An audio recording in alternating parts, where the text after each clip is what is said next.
because it's always been that way. You know what I mean? It's always been violence.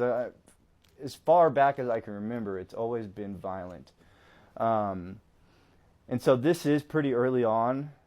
I don't know if it's the first memory that I have in there, but it is a collection of the first memories, if you will, and it's always been violent. So if I pick this story or a different story, it's all violent.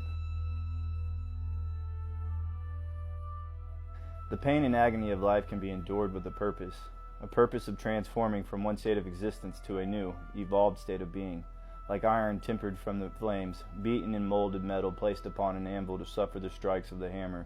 It requires courage to endure the strikes of the hammer. The smoldering luminescent flames represent the element of fear. Virtuous courage can only exist with the element of fear present. The metal can only be tempered and formed with the element of heat present. Every time, every day, it's always something. Why does he have to be this way? Why is this my father? Why won't he just leave? I asked myself. Why can't he be nice? Why can't he just love us? Why does he hate us so much? A million questions were flowing through my 6-year-old mind. I prayed for it to stop, yet it went unanswered. I prayed for answers and solutions. I was visited by a memory of my father telling me my purpose was to protect my family from people who wished them harm. I could barely convince my body to move, let alone save my mom. The yells got louder and the sounds of crashing and banging began to drown out the screams. I heard the sounds of pots and pans being thrown, the occasional vocal response to something hitting my father, glass shattering against the wall as my mother threw kitchen bowls at him in defense. A final loud bang shook the house's frame, and then I heard quick footsteps leading to my room. My door violently flew open with the force strong enough to pull the doorknob through the drywall. "Grab your things," my mother screamed as she was dragged back by her hair through the hallway. This is the sewing of unseen strings connecting me to my parents' unprocessed trauma. These are the wounds that set my life down a darkened path. A vulnerable opening of self like a dismembered ribcage. Flesh filleted open and pinned back. Bones broken and removed, exposing the inner workings of my heart and the ominous presence that plagued me. This story tells the origins of my demons before they became my own. A possession that grew as I grew, slowly sinking its hooks into me, intertwining with every fiber of my being. A parasitic entity that corrupts the innocent.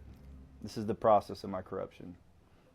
I felt like this part of the story kind of explains the beginning of the story. You know what I mean? Why? You know, the questions of a young 6-year-old. Why is he the way that he is? Why does he act this way? Why does he hate us? You know, I think that sets the story in motion. I started to talk to people who also suffered, and what I found is that I had like this unique ability to empathize and to relate and to understand on such a wide variety of just chaotic happenings, you know, and it seemed that people who did not like to talk about their stuff would talk to me about it.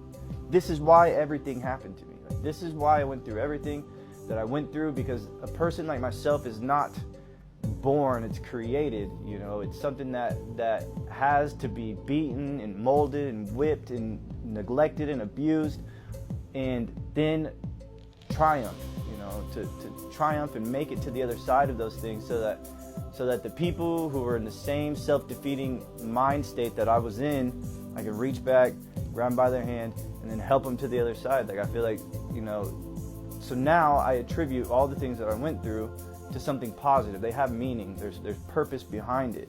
Now I work in at Horizons Community Health Center. I get to be on the front lines of like the mental health crisis, and you know, and it's phenomenal. I'm a peer support specialist on the ACT team, and ACT stands for Assertive Community Treatment Team. We work with individuals who have serious and persistent mental illness. I basically help develop relationships with them, and then I help teach them good habits and behaviors. I just spend time with them. I talk to them, and you know, and I understand where they're at, you know, because I've been in, you know, similar situations. So the book is, how can I help on a macro level, on a bigger level? You know, how can I reach more people than I can sit down with at one time? You know.